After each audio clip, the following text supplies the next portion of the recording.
masalah demi masalah dalam komunitas kita, ekonomi dan lain sebagainya. Menyebabkan orang mencoba untuk mencari jalan keluar. Mencoba untuk mencari jalan keluar. Ya. Apa caranya? Wah, berbagai cara. Manusia berpikir apa yang mereka pikir dapat memberikan kesukaan, jalan keluar untuk cari kebahagiaan, itu yang mereka buat. Kita harus memiliki satu pola hidup baru yang total. Pelajaran kita ya, dari pelajaran kita. Dalam cara kita berpikir, dalam karakter kita, dalam nilai-nilai kita, dalam hubungan-hubungan kita, dan motif yang harus berbeda dengan manusia lama. Manusia sekarang katakan, oh nggak apa-apa. Itu normal. Ya. Apalagi dengan adanya teori evolusi dan lain sebagainya, bilang itu normal. Kita akan lihat apa yang dimaksudkan dengan teori evolusi yang katakan ini mungkin normal ya. Tapi ini semua adalah pikiran yang sia-sia. Pemahaman-pemahaman yang sia-sia. Apa pengalaman Anda sendiri dengan kuasa dosa yang terus menyeret seseorang jatuh ke dalam dosa yang lebih besar lagi? Waduh, saya nggak berani mau bilang ya, kalau pengalaman pribadi, kalau saya mau bilang buka semuanya, waduh mungkin tidak ada lagi yang akan apa ya, yang akan mungkin percaya bagaimana saya bisa menjadi pendeta dan lain sebagainya ya. Tapi itulah ya bagaimana Tuhan dalam kasih karunia-Nya itu yang lebih besar, yang dapat mengangkat kita dari lumpur-lumpur dosa kita. Ya, jadi kasih karunia Tuhan itu begitu hebat, dan persekutuan dengan Dia itu telah membawa saya pribadi, sehingga saya dapat melihat bagaimana satu kehidupan di luar Tuhan, dengan kata lain ya, satu kehidupan di luar Tuhan dan satu kehidupan yang indah bersama-sama dengan Tuhan. Saya mau kita masing-masing renungkan, jangan pikirkan tentang orang lain, pikirkan dengan kehidupan kita sendiri. Bagaimana satu kehidupan yang berada di luar Tuhan dan di dalam Tuhan. Dan bagaimana satu kehidupan di luar Tuhan itu telah membawa keadaan yang kita pikir, waduh ini satu hal yang menyenangkan, yang enak mungkin untuk dapat dilakukan, dipraktekkan. Tetapi semua itu hanya membawa kehancuran. Ya, hanya membawa kehancuran. Ya, baik. Apa betul kita berada dalam kebobrokan yang semakin memburuk? Okay? Kita berada dalam lingkaran dosa dan kebobrokan yang semakin memburuk. Apa betul? Seakan-akan kalau kita melihat dunia ini semakin maju, kita lihat ya. Ada kemajuan-kemajuan dalam dunia ini, kemajuan dalam teknologi. Saya coba Google. Apa kira-kira kemajuan yang kita dapat lihat dari 20 tahun terakhir saja, bukan 50 tahun, bukan 100 tahun, hanya 20 tahun terakhir. Maka kita dapati yang pertama adalah kemajuan teknologi. Selama 20 tahun terakhir telah terjadi kemajuan teknologi yang luar biasa yang telah meningkatkan komunikasi. Ya, tadi saya baru ada yang bicara dengan saya, dia katakan, waduh pendeta, dulu kalau saya menelpon ke Indonesia, 1 menit itu bisa $1 atau $2 itu. 1 menit 20 tahun lalu itu 1 menit itu 1 atau $2 Amerika Serikat. Tapi sekarang, waduh dengan WhatsApp kita dapat berkomunikasi ya. Akses ke informasi juga. Wah, saya mau susun pembahasan itu, mau baca artikel demi artikel. Dulu kalau saya ingin buat khotbah, saya harus pergi ke library, buka satu demi satu, buku demi buku. Tapi sekarang tinggal klik, wah, akses segala sesuatu. Kan kita memiliki kualitas hidup yang berbeda, yang telah semakin maju oleh sebab adanya kemajuan teknologi. Mungkin dulu saya harus sapu pel, tapi sekarang mungkin ada, bahkan untuk jadi vacuum cleaner kita di Amerika ini kita dapat gunakan robot vacuum cleaner ya untuk membersihkan. Kita nggak perlu gerak lagi. Semuanya ada kemajuan teknologi, begitu Bang. Kemajuan medis ya, kemajuan dalam penelitian medis dan perawatan kesehatan telah menghasilkan perawatan yang lebih baik, harapan hidup yang lebih lama, dan hasil kesehatan keseluruhan yang lebih baik dan banyak bagi orang. 2 tahun lalu waktu saya kena COVID, waduh saya cuma pikir, waduh mudah-mudahan nggak mati saya ini. Tapi sekarang orang yang kena COVID yang sudah semakin bertambah ya, di Amerika Serikat ini sudah mulai naik lagi tuh COVID-nya. Tapi orang nggak perlu takut lagi, ada obatnya. Adik saya dan suaminya berapa hari lalu baru kena COVID lagi. Ya sudah berapa kali mereka kena COVID, tapi nggak apa-apa, ada obat. Udah kayak obat flu aja. Ya, sudah seperti flu saja ini COVID pada saat ini. Jadi kemajuan medis itu begitu hebat setelah terjadi. Kemajuan apa lagi di dunia ini? Kita lihat bagaimana kesadaran sosial seakan-akan lebih baik menurut para ahli ya. Telah terjadi peningkatan kesadaran, kemajuan dalam menangani isu-isu sosial penting seperti kesetaraan gender dan keadilan rasial. Walaupun belum sempurna, tapi sudah semakin membaik daripada 20 tahun lalu. Ya, daripada 20 tahun lalu. Ya, Indonesia saja sudah punya presiden, wanita, dan lain sebagainya. Ya. ada pengurangan kemiskinan. Ya, betul. Betul, nanti kita akan lihat ada masalah tentang social economic parity, kesetaraan ekonomi, tapi ada pengurangan kemiskinan di beberapa daerah atau tempat. Upaya untuk mengentaskan kemiskinan dan meningkatkan kondisi kehidupan itu telah membuahkan hasil yang positif, dan research membuktikan, ini World Bank punya research, dari tahun 1820 sampai 2015 kemiskinan itu semakin apa? Kemiskinan yang mana orang tidak, yang hidup dari kurang dari $2 per hari di beberapa tempat itu dianggap paling miskin. Tapi sekarang sudah makin berkurang. Semakin berkurang, ya. Artinya begini saja. Contoh saja. Waktu saya ke Ethiopia di tahun 2003.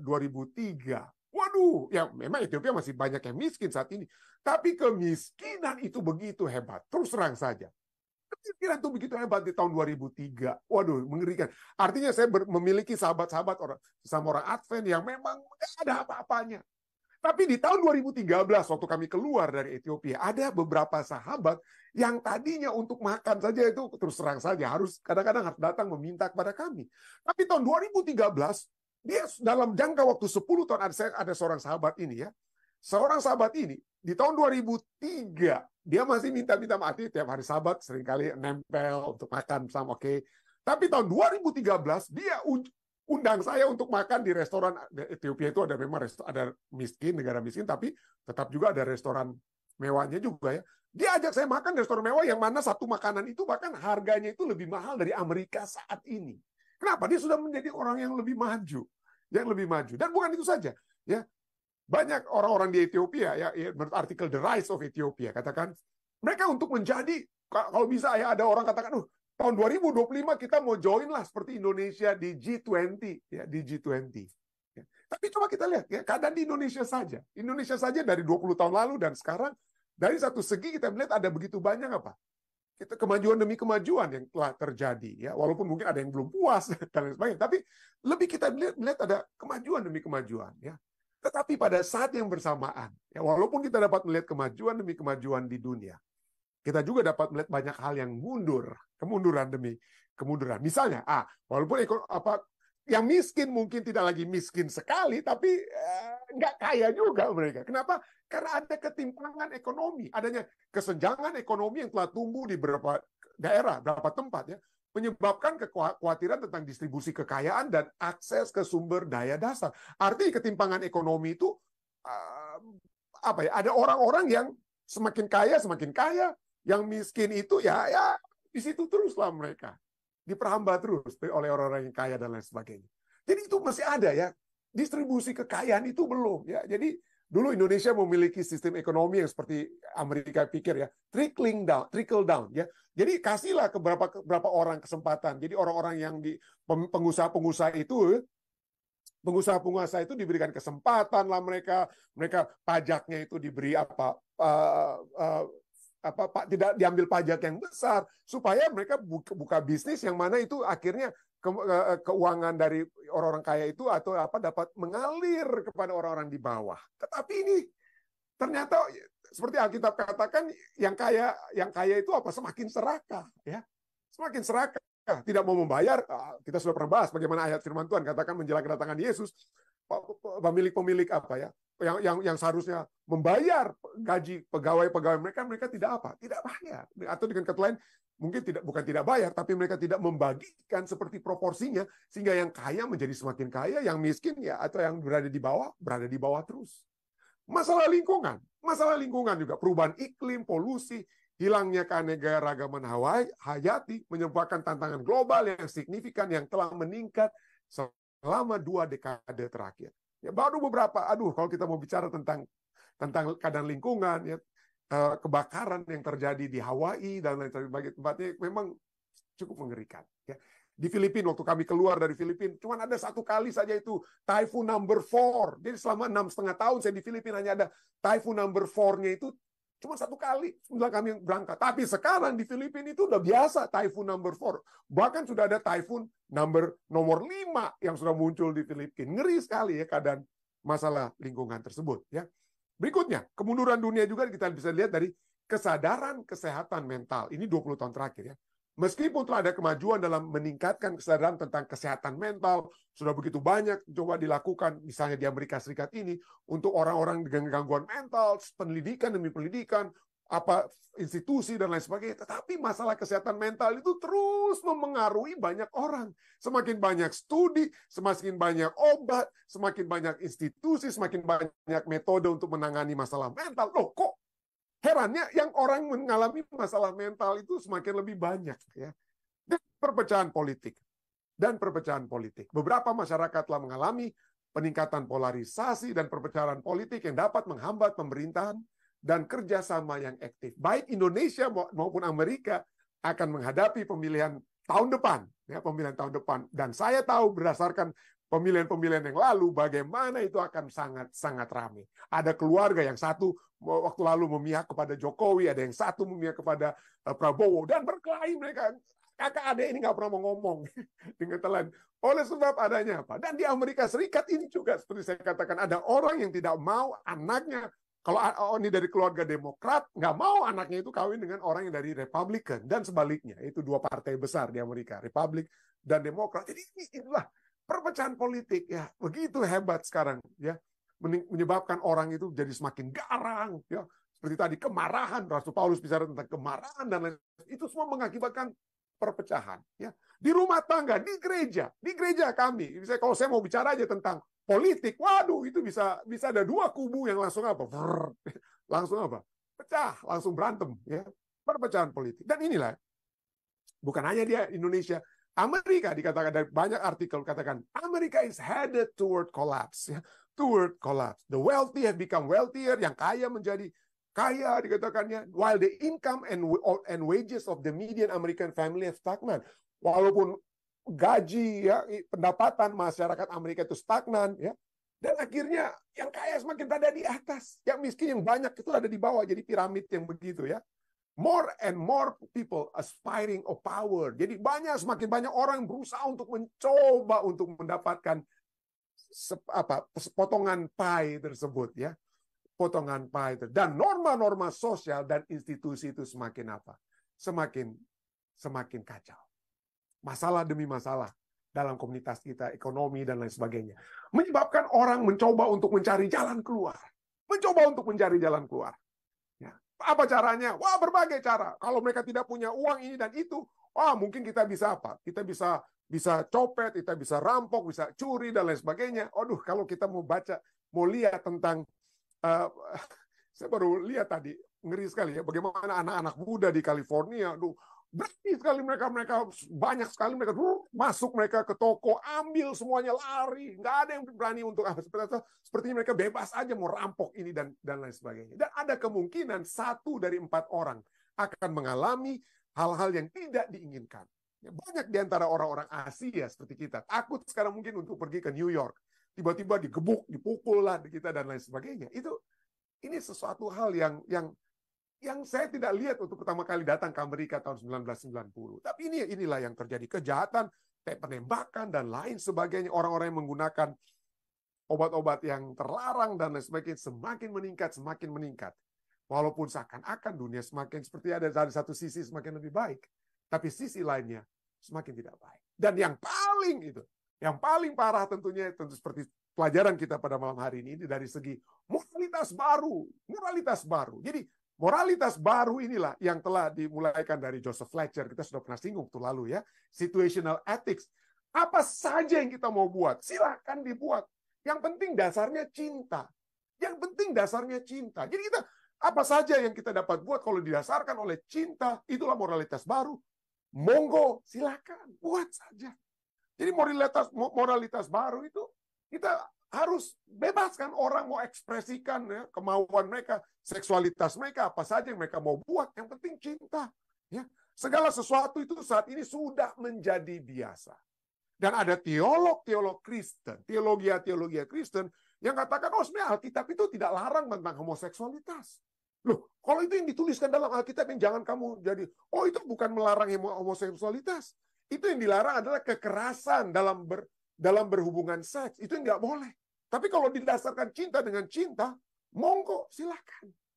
Dan ini menjadi satu pola pemikiran, ya. pola pemikiran bahwa ini sudah menjadi biasa. Jadi kalau manusia suka untuk melakukan apa saja, silakan. Ya, mulai dengan moralitas seksual. Nah, apalagi? Wah, tadi kalau saat ini, kalau kita sering mendengar di Amerika Serikat, saya tahu di Indonesia mungkin sama ya, ada pengelompokan ya, kelompok yang disebut dengan LGBTQ. Itu LGBTQ itu cuma disingkatannya. Kenapa? Karena sekarang itu sudah lebih panjang itu. Itu bukan lagi LGBTQ, tapi sudah menjadi LGBTQQIAAPPK. Dan itu Anda bisa sambung lagi. Pada saat saya bicara ini, ada lagi yang dimasukkan. Apa saja itu? Dari lesbian, gay, bisexual, transgender, transseksual, queer ya, questioning, intersex, asexual, ali, pansexual, polygamous, kinkiness, and so on and so forth. Manusia berpikir apa yang mereka pikir dapat memberikan kesukaan, jalan keluar untuk cari kebahagiaan, itu yang mereka buat. Khususnya dalam kemasalahan seksual ini. Masalah seksual ini. Itu yang terjadi. Mereka katakan, atau para orang-orang yang pintar pikir, wah ini satu hal yang normal, nanti kita akan lihat. Tapi sesungguhnya ini tidak normal. Firman Tuhan ada standar yang Tuhan sudah tetapkan. Dan apa yang dunia pikirkan saat ini normal, itu tidak normal. Itu tidak normal. Harus ada transformasi radikal. Firman Tuhan katakan, nanti kita baca ya, poinnya adalah bahwa diperlukan pola hidup baru yang total. Ya, kita diperlukan. Jadi itu yang kita banyak manusia sekarang berpikir ini sudah normal. Sesungguhnya tidak. Ya, kita harus memiliki satu pola hidup baru yang total. Pelajaran kita ya, dari pelajaran kita. Dalam cara kita berpikir, dalam karakter kita, dalam nilai-nilai kita, dalam hubungan-hubungan kita, dan motif yang harus berbeda dengan manusia lama kita. Ya, kita sudah lihat bagaimana keberdosaan itu bukan hanya dari segi apa ya, bukan hanya dari tindakan yang berdosa, tapi juga pikiran yang berdosa, dan juga motif yang berdosa. Ada tindakan-tindakan yang benar, seperti berdoa, tapi kalau kita lakukan dengan motif supaya orang lihat pada saat kita berdoa atau berpuasa, itu juga dosa ya. Tapi itu harus apa? Berbeda dengan manusia yang lama kita. Efesus 4 ayat 17, kata-kata kita sudah tadi pelajari ya. Sebab itu kukatakan dan kutegaskan ini kepadamu di dalam Tuhan. Ini penting sekali, Rasul Paulus katakan ya. Penting sekali. Ini otoritas yang Tuhan harus kita lakukan, dengan kata lain. Apa yang harusnya itu? Harus jangan lagi hidup seperti orang-orang yang tidak mengenal Allah dengan pertama-tama pikirannya yang sia-sia. Dari pikiran itu, dari filsafat, dari penerimaan terhadap apa yang mana yang baik atau tidak baik, ya, dari pikirannya itu kemudian kita akan apa? Bertindak. Itu sebabnya Efesus 4 ayat 22 katakan kamu harus menanggalkan manusia lama yang menemui kebinasaannya oleh nafsunya yang menyesatkan. Manusia sekarang katakan, oh nggak apa-apa. Itu normal. Ya. Apalagi dengan adanya teori evolusi dan lain sebagainya, bilang itu normal. Kita akan lihat apa yang dimaksudkan dengan teori evolusi yang katakan ini mungkin normal ya. Tapi ini semua adalah pikiran yang sia-sia. Pemahaman-pemahaman yang sia-sia. Roma 1 itu juga sudah mengamarkan. Sebab sekalipun mereka mengenal Allah, oke, Allah itu ada, oke. Tapi mereka tidak memuliakan dia sebagai Allah. Kenapa? Siapa yang mereka muliakan dia sebagai Allah? Diri mereka sendiri. Kemauan mereka sendiri. Dosa-dosa yang setan tawarkan. Itu yang dimuliakan. Atau mereka tidak mengucap syukur kepadanya. Kepada siapa mereka mengucap syukur? Oh, mereka mengucap syukur. Manusia lama itu akan mengucap syukur pada kesempatan yang mereka miliki. Yang penting, pendeta kan yang penting suka sama suka. Apalagi ada kesempatan. Kebetulan suami atau istri nggak ada. Ya. Adanya kesempatan. Jadi mengucap syukur atas kesempatan. Jadi seperti kita sering lihat, ini karena adanya kesempatan, diambil kesempatan. Yang penting tidak apa. Wah, yang penting saya, puji Tuhan, saya tidak ketangkap oleh istri atau suami saya. Ini saya dapat terus lakukan. Ya, kita bukannya mengucap syukur kepada Tuhan, kita mengucap syukur karena kita tidak ketangkap. Kita tidak ketahuan dalam korupsi kita ataupun hugelnya kita dan lain sebagainya. Kita tidak memuliakan Allah atau mengucap syukur kepadanya. Sebaliknya, pikiran mereka menjadi sia-sia, dan hati mereka yang bodoh menjadi gelap. Mari kita secara lebih langsung kita lihat tentang pikiran yang sia-sia ini. Kita coba untuk kita renungkan. Ya. Roma 1:21, tapi gantinya kita bacanya Roma 1:21, kita baca sampai, dari tadi kita sudah baca sampai 21. Saya tidak sempat tulis sampai ayatnya yang ke-22, ayat 24 dan 25. Ya. Jadi pikiran mereka menjadi sia-sia dan hati mereka yang bodoh menjadi gelap. Akhir dari Roma 1:21. Mari kita baca ayat 22. Mereka berbuat seolah-olah mereka penuh hikmat, tetapi mereka telah menjadi bodoh. Telah menjadi bodoh. Seakan-akan manusia dengan adanya Darwin teori, mereka pikir, waduh, kita sudah mendapatkan jawaban terhadap asal-usul manusia. Ya, asal-usul manusia telah kita dapat peroleh. Kita melihat kita dari satu hal yang sangat sangat tidak sempurna, lalu kemudian kita dikatakan semakin menjadi sempurna dan lain sebagainya. Dan bagaimana dengan kalau orang dengan istilahnya kejahatan-kejahatan seksual tersebut ya, atau keinginan-keinginan seksual. Jadi kenapa orang kok tidak puas hanya laki-laki dan perempuan, antara suami dan istri dan suami? Kenapa harus cari yang lain-lainnya? Ya. Oh, Darwin akan berkata ini pernyataan yang dikemukakan oleh dari teori evolusi daripada Darwin dari segi biologi dan psikologi, dikatakan bahwa keinginan-keinginan seksual ya termasuk yang tidak wajar. Kenapa? Ada yang main dengan binatang dan lain sebagainya. Itu terjadi pada saat ini. Tidak puas hanya dengan laki-laki dan perempuan, itu karena adanya sexual drive. Dorongan seksual dari manusia kuno kita sebelum kita menjadi semakin lebih sempurna ya, sempurna. Dan itulah sebabnya itu sudah menjadi bagian kita menurut Darwinian explanation and biology. Jadi secara natural itu bukankah kalau kita mau berdiskusi terus dengan mereka, kita katakan bukankah kalau kita mencoba untuk kalau kita mencoba untuk mempercayai teori Darwin, maka kita akan menjadi semakin sempurna. Tapi kenapa? Dengan keinginan-keinginan binatang kita, ya, karena itu dijelaskan oleh Darwin. Nafsu-nafsu itu karena dari ada keinginan-keinginan binatang. Itu kenapa tidak hilang? Kenapa tidak menjadi lebih baik? Kenapa tidak? Sedangkan norma-norma manusia saat ini saja masih melarang manusia untuk berhubungan seks misalnya dengan binatang dan lain sebagainya. Kenapa itu suatu hal yang manusia masih pikir tidak boleh? Ya? Jadi kalau kita memang harus berubah, kenapa itu tetap masih mengikuti kita? Jadi kalau itu menjadi satu argumen daripada teori Darwin, itu adalah satu primordial behavior, satu kebiasaan kebinatangan kita sebelum kita menjadi lebih baik atau sempurna. Kenapa itu masih tidak hilang? Bahkan lebih hebat pada saat ini. Itulah ya. Mereka berbuat seolah-olah, pelajaran firman Tuhan sudah katakan, mereka berbuat seolah-olah mereka penuh hikmat. Tetapi mereka telah menjadi bodoh. Kemudian kita dapat baca selanjutnya ya.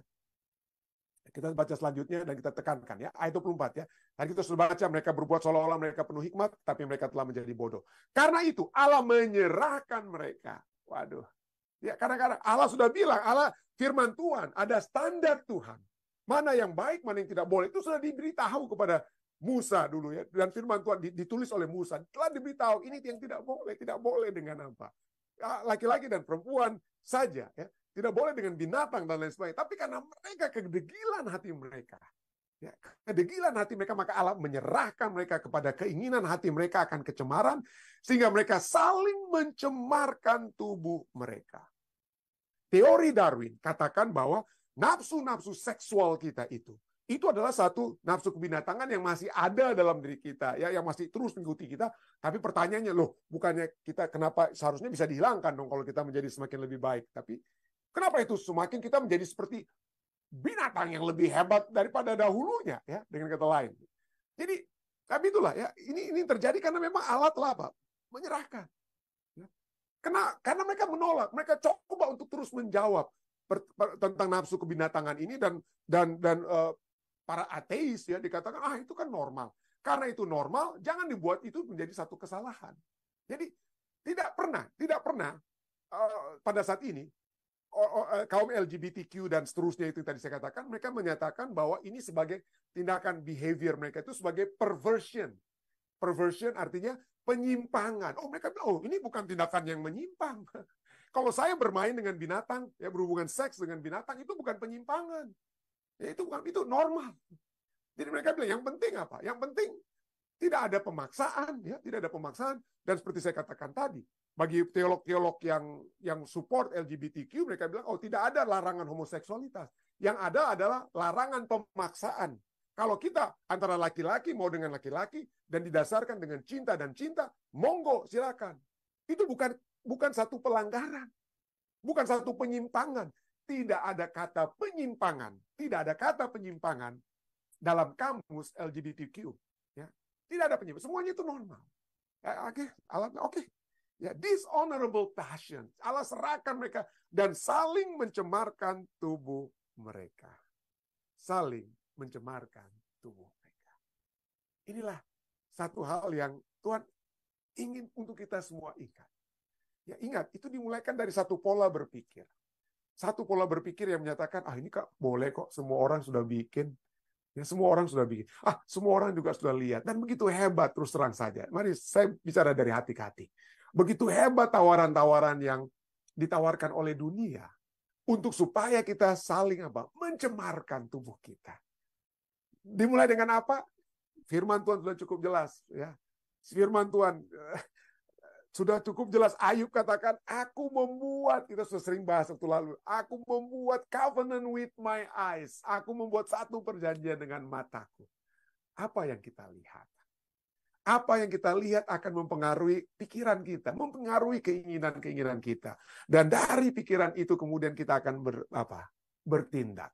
What a man think in his heart. Apa yang dipikirkan, firman Tuhan katakan, apa yang dipikirkan oleh orang, itu akan dia berbuat.